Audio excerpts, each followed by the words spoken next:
the street, pilihan yang benar. Assalamualaikum warahmatullahi wabarakatuh.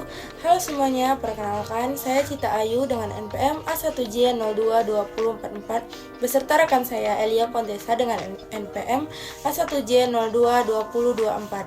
Di sini kami merupakan mahasiswa dari Prodi Pendidikan Nonformal Fakultas Keguruan Ilmu dan Pendidikan Universitas Bengkulu. Kami ingin berbagi pengetahuan mengenai pembelajaran mata kuliah yaitu Difusi Inovasi yang dibimbing oleh dosen pengampu Dr. Ilham Abdullah MPD. Assalamualaikum warahmatullahi wabarakatuh. Saya Elia Kontesa akan sedikit menjelaskan faktor penghambat inovasi pendidikan Indonesia. Di sini ada pendidikan. Pendidikan merupakan sarana strategis untuk meningkatkan potensi suatu bangsa agar mampu berbicara banyak pada tataran global, di mana menurut Hansen dan Brimbeck dalam Hafiz Ansari 1983 halaman 29 menyatakan bahwa pendidikan perlu dimantapkan sehingga dapat difungsikan sebagai penelitian, menemukan dan mengumpulkan, meningkatkan kemampuan manusia untuk menyesuaikan dan mengubah kesempatan kerja dalam rangka pertumbuhan ekonomi untuk memenuhi kebutuhan keterampilan dan ilmu pengetahuan yang diperlukan untuk masa yang akan datang. Nah, berdasarkan kajian peranan strategis pendidikan bagi suatu bangsa, maka tidak ada pilihan lain bangsa Indonesia untuk senantiasa meningkatkan kualitas pendidikan, di mana perbaikan kualitas pendidikan ini tidak hanya berbicara tentang peningkatan sarana dan prasarana saja, namun perubahan kurikulum atau meningkatkan kualifikasi, masukan dan sistem pendidikan tanpa memperhatikan kualitas dan nasib atau kesejahteraan guru. Perbaikan sarana dan prasarana ini telah masuk dalam kurikulum yang dilakukan, namun masih sedikit yang dilakukan dengan menyentuh kebutuhan atau nasib guru secara utuh. Ini menurut E. Mulyasa tahun 2022 halaman 21. Maka sebagai suatu subkomponen penting dalam sistem pendidikan nasional, perbaikan kebutuhan dan nasib guru untuk dewasa ini diperlukan diintensifkan. Oke, di samping itu perlu adanya inovasi pendidikan pada segala komponen pendidikan. Suatu perbaikan kualitas diawali oleh suatu perubahan. Dalam perubahan konteks ini, yakni suatu inovasi pendidikan, namun suatu inovasi pendidikan tentunya selalu berjalan dengan lancar. Untuk itu, terdapat faktor-faktor penghambat inovasi pendidikan perlu kita pahami. Setidaknya, dalam 6 faktor penghambat inovasi pendidikan dijabarkan sebagai berikut. Yang pertama, perkiraan yang tidak tepat mengenai inovasi. Faktor ini merupakan faktor yang paling penting dan kompleks sebagai hambatan bagi inovasi pendidikan.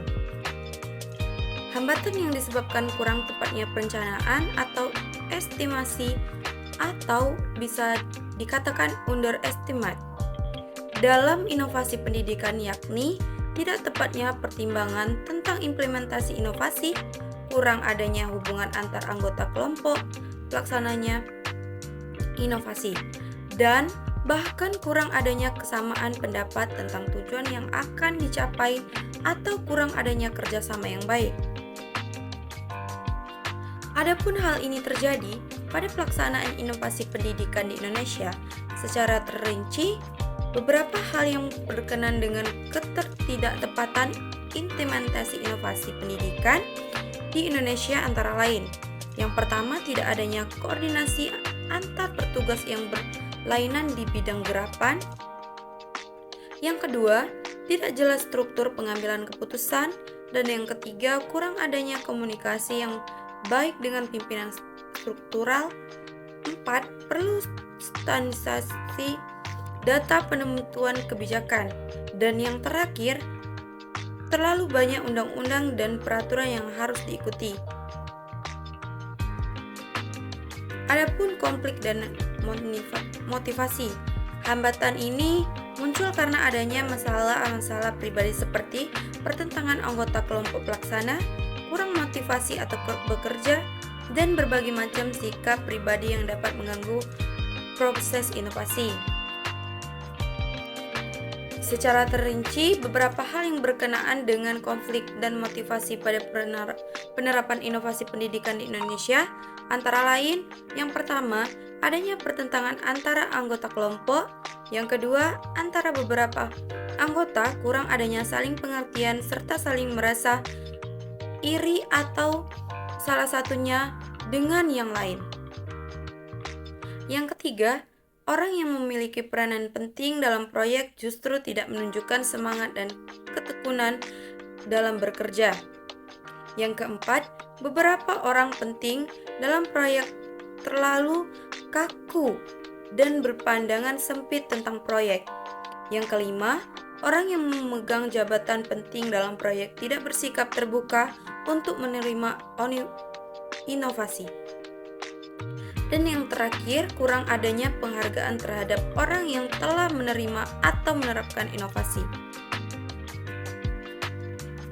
Yang ketiga, lemahnya berbagai faktor penunjang inovasi. Nah, faktor penghambat yang ketiga ini, hal yang berkaitan dengan lemahnya faktor penunjang inovasi, seperti terendahnya penghasilan per kapita, kurang adanya pertukaran inovasi, tidak mengetahui adanya potensi alam, jarak yang terlalu jauh, iklim yang tidak menunjang, kurang sarana komunikasi, kurang perhatian pemerintah, dan sistem pendidikan yang kurang sesuai dengan kebutuhan. Secara terperinci, beberapa hal yang berkenaan dengan lemahnya berbagai faktor penunjang inovasi pendidikan Indonesia antara lain, yang pertama, hambatan pengiriman material yang diperlukan. Yang kedua, material tidak siap tepat waktu. Yang ketiga, perencanaan dana tidak tepat. Yang keempat, sistem pendidikan yang tidak sesuai dengan kebutuhan masyarakat. Dan yang terakhir, orang yang telah dilatih mengenai proyek tidak mau ditempatkan sesuai kebutuhan proyek. Nah, adapun faktor penghambat yang keempat, keuangan, di mana bisa dikatakan finansial, yang tidak dipenuhi tentang bantuan dana untuk suatu proyek inovasi.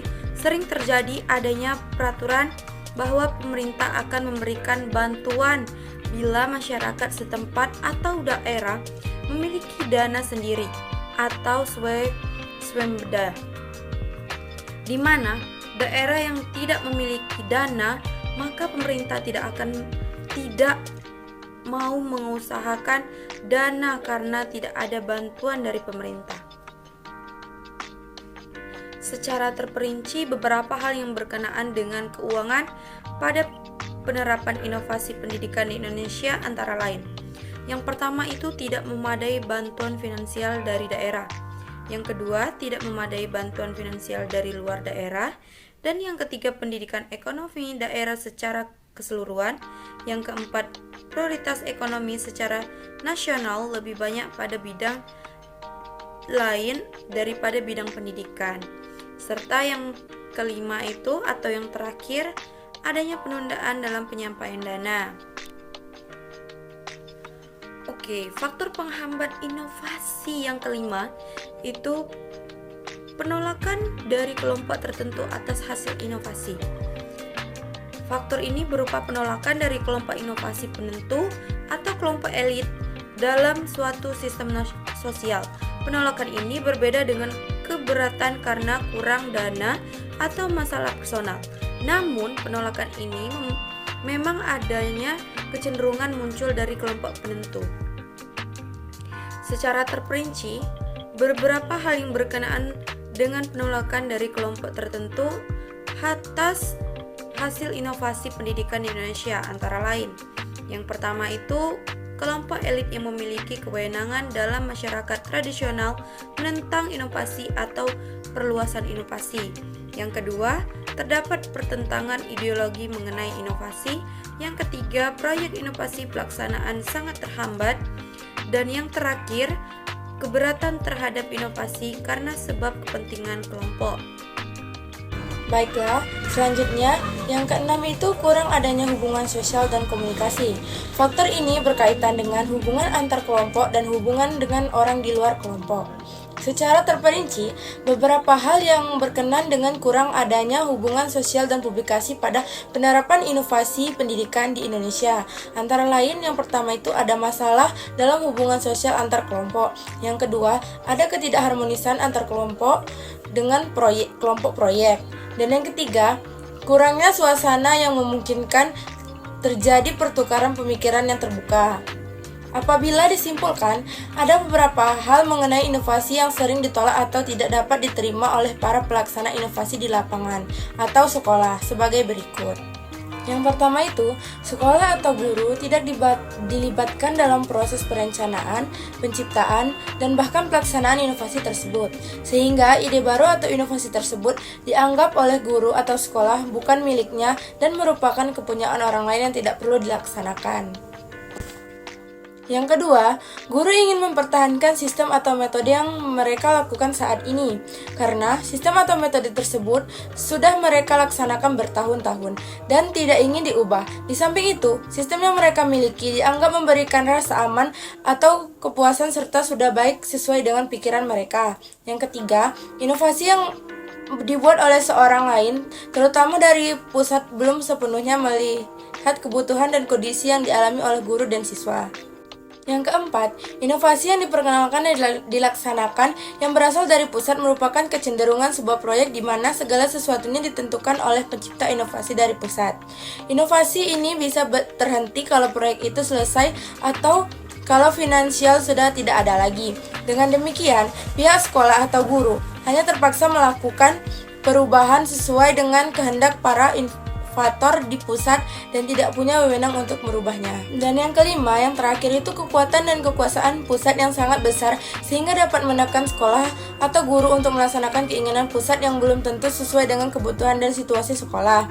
Upaya menghindari penolakan seperti yang disebut di atas memunculkan faktor-faktor utama yang perlu diperhatikan dalam inovasi pendidikan. Antara lain, yang pertama itu guru, yang kedua siswa, yang ketiga kurikulum, yang keempat prasarana dan prasarana, dan yang terakhir itu lingkup sosial masyarakat. Baiklah, mungkin itu saja materi yang dapat kami sampaikan. Saya Elio Kontesa dan Cita Ayu pamit undur diri. Wassalamualaikum warahmatullahi wabarakatuh.